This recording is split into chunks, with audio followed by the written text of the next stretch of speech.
Ju njohim me përmbledhjen javore të lajmeve. Kjo është Radio Shtat. NATO zyrtari zvoglon praninë e saj në Kosovë. Sekretari i përgjithshëm i Aleancës, Mark Rutte, tha se në të ardhmen misioni paqëruetës i Aleancës, KFOR, do të ketë deri në 3500 trupa. Deklarata erdhi gjatë një konference për mediat në Bruksel, pasi u pyet lidhur me njoftimin e disa ditëve më parë se Aleanca Ushtarake Perëndimore synon të reduktojë numrin e trupave paqëruese në Kosovë. Në këtë moment ju e shihni që KFOR-i ka rreth 4700 ushtar. Ajo çfarë do të bëjmë është që të kthehemi në nivelet e para vitit 2023. Sigurisht, varësisht nga rrethana, do të shihni një KFOR me 3000 deri në 3500 trupa. Dhe mendoj se duke pasur për bazë përmirësimin e situatës, KFOR-i do të vazhdojë të jetë i fokusuar në misionin e tij thelbësor, deklaroi Mark Rutte. Politik. Parlamenti Evropian miratoi me shumicë votash raportin për Kosovën. Reagimi vjen nga raportuesi i Parlamentit Evropian Rio Terras. Nëpërmjet një reagimi në platformën X, Terras shkruan se pro raportit kanë votuar 412 deputet, 174 kundër dhe 58 abstenim. Reformat e vazhdueshme dhe progresi në dialogun e lehtësuar nga Bashkimi Evropian mbeten thelbësore në rrugën drejt BE-s, shkroi Terras në mesazhin e tij. Ish ministri gjerman për Europën, Michael Roth, ka pranuar se ka gabuar në qasjen e tij ndaj procesit të integrimit të Kosovës.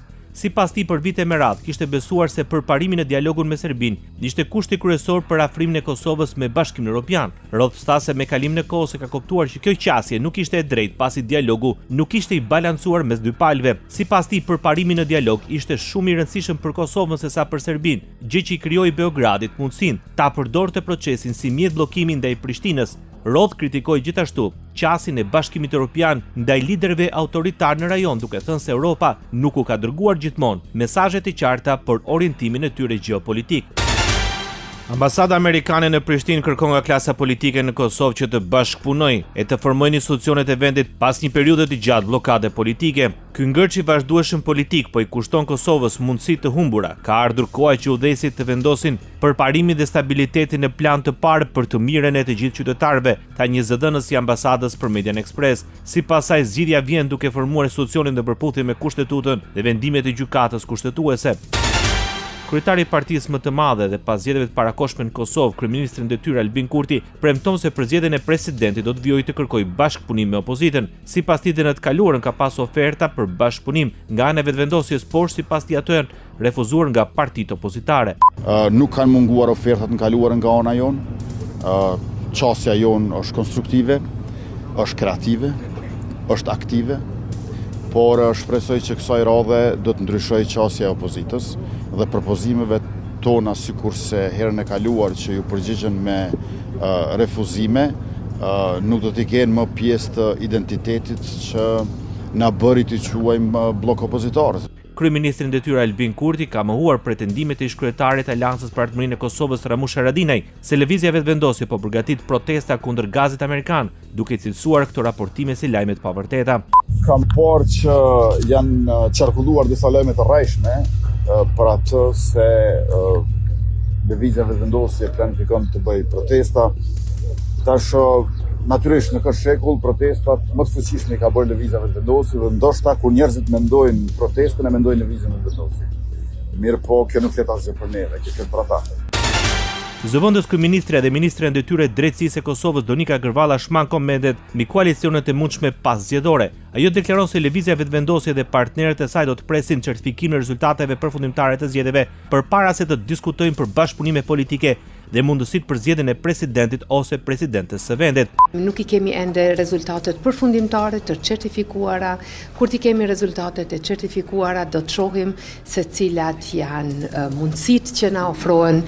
Ajo shpreh optimiste se vendi nuk do të përballet sërish me bllokade institucionale, duke shtuar se mandati I marrë nga qytetarët duhet të respektohet. Unë shumë shpresoj dhe jam shumë optimiste që nuk do të ballafaqohemi edhe një herë me bllokada të pakuptimta, edhe me bllokim të institucioneve të shtetit, por siç e keni parë edhe para zgjedhjeve të fundit, nuk ka qenë në dorën tonë sepse ofertat kanë qenë më shumë se gjeneroze, mirë po janë refuzuar. Shpresoj që mandati I fuqishëm që e jep vota e qytetarit, këtë herë do të respektohet deri në.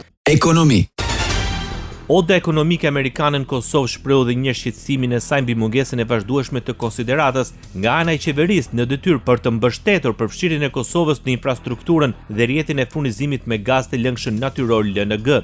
Sipas Odës, veçanërisht shqetësues është fakti se të gjitha shtetet e tjera të rajonit janë zotuar për të bërë pjesë e infrastrukturës, ndërsa Kosova rrezikon të mbetet jashtë saj. Oda ekonomike amerikane tha se Kosova rrezikon të mbetet jashtë një kornize strategjike rajonale që po përcakton gjithnjë më shumë të ardhmen e sigurisë energjetike dhe zhvillimin ekonomik në Europën juglindore. Eksporti i energjisë amerikane është një shtyllë qendrore në bashkëpunimin ton ekonomik me partnerët tanë. Eksportet e energjisë amerikane forcojnë sigurinë energjetike në Europë, reagojnë nga Departamenti Amerikan i Shtetit për Gazetën Ekspres. Sa i përket Kosovës, nga Departamenti Amerikan i Shtetit thanë se SBA-ja është e gatshme për të bashkëpunuar me industrinë energjetike amerikane dhe qeverinë e Kosovës për një të ardhme të sigurt energjetike përmes diversifikimit të furnizimit me energji elektrike, ku përfshihet dhe gazi lëngshëm LNG. Ushtruesi detyrës së presidentes Kosovës, Elbulena Axhiu, deklaron se nuk e ka parë thirrjen e bërë nga ambasada amerikane në Prishtinë ku kërkohet përfshirje e projektit të gazit amerikan. Oda amerikane dhe SBA ku bëjnë thirrje. Nuk e kam parë fare, më vjen keq. Aktualitet. Reforma në drejtësi, forcimi të drejtave themelore dhe lufta kundër korrupsionit dhe krimit të organizuar janë pritshmëritë e Komisionit Evropian për Kosovën në rrugtimin e saj drejt integrimit. Udhëhesi i njësisë në drejtorinë e përgjithshme për zgjerim dhe fqinjësi lindore të Komisionit Evropian, Jeri Pleciti, në takimin e parë të Komitetit Monitorues BE Kosovë për instrumentin për reforma dhe rritje, tha se tani është koha që Kosova të dyfishojë përpjekjet për zbatimin e këtyre reformave. First of all, I would like to say that fast progress on the justice reform is essential, as well as strengthening fundamental rights and improving the fight against corruption and organized crime. Së pari do të doja të theksoja se përparimi i shpejtë në reformën në drejtësi është thelbësor, po ashtu dhe forcimi të drejtave themelore dhe përmirësimi i luftës kundër korrupsionit dhe krimit të organizuar, tha Pleciti. Sipas tij, Kosova duhet përfitojë deri në 880 milion euro nga instrumenti për reforma dhe rritje, por kjo varet nga përmbushja e reformave të dakorduara. Ministria e Drejtësisë e Kosovës kërkon të përshpejtohet zgjedhja e prokurorëve të rinj. Sipas Donika Gërvallës, përgjegjësia e qeverisë është të garantojë ligjet, ndërsa zbatimin e tij e ka përgjegjësinë Këshilli Prokurorial dhe Këshilli Gjyqësor. Çështja e prokurorëve dhe numrit prokurorëve është një çështje me cilën ekskluzivisht merret Këshilli Prokurorial i Kosovës. Ata bëjnë përzgjedhjen, ata bëjnë përcaktimin në pushtetet e ndara që kemi. Unë si Ministre e Drejtësisë angazhohem për reforma të fuqishme në fushën e drejtësisë. Ju e dini që tashmë kemi gati 5 ligje, të cilat presin kuvendin e ri që të kalojnë dhe të cilat përcaktojnë sakt edhe e qartësojnë shumë edhe detyrat dhe përgjegjësitë, por edhe të drejtat edhe të gjyqtarëve, edhe të prokurorëve. Kjo është pjesa që bën qeveria, ndërsa implementimi i këtyre ligjeve ju takon KPK-s dhe KGK-s. Është shumë e vërtetë që ka një mungesë të theksuar të prokurorëve. Në raportet e publikuara nga Instituti i Kosovës për Drejtësi në muajin e kaluar është identifikuar se mungesa e numrit të mjaftueshëm të prokurorëve po shkakton zvaritje të rasteve në gjykata dhe mbi ngarkesë të sistemit. Funksionimi institucional i sistemit prokurorial, si dhe puna dhe sfidat në garantimin e efikasitetit dhe koordinimit në trajtimin e lëndëve ishin në thelb të vizitës së zëvendës kryeministres Donika Gërvalla në prokurorinë themelore në Mitrovicë. Ajo u takua me ushtruesin detyrës së kryeprokurorit Njazi Rexha. Gërvalla theksoi se reforma në drejtësi përmes pakos prej 5 ligjeve dhe nevoja për rritjen e llogaridhënies në sistemin prokurorial mbeten shtylla kyçe për forcimin e sundimit të ligjit dhe integritetit institucional. Sipas saj, shteti së drejtës nuk ndërtohet me deklarata, por me vendosmëri për ta zbatuar ligjin pa përjashtim. Paneli vlerësues i Këshillit Prokurorial të Kosovës konfirmon kandidatët që plotësojnë kushtet për pozitën e kryeprokurorit të shtetit. Kushtet për fazat e mëtejshme të procesit të përzgjedhjes i kalojnë Ade Dema, Naima Bazi, Rafet Halimi, Shqipdon Fazliu dhe Zejnullah Gashi. Paneli vlerësues njofton se do të vazhdojë me procedurat e mëtejshme e procesit të përzgjedhjes së kryeprokurorit të shtetit në përputhje me afatet dhe kriteret e përcaktuara në legjislacionin e fuqi.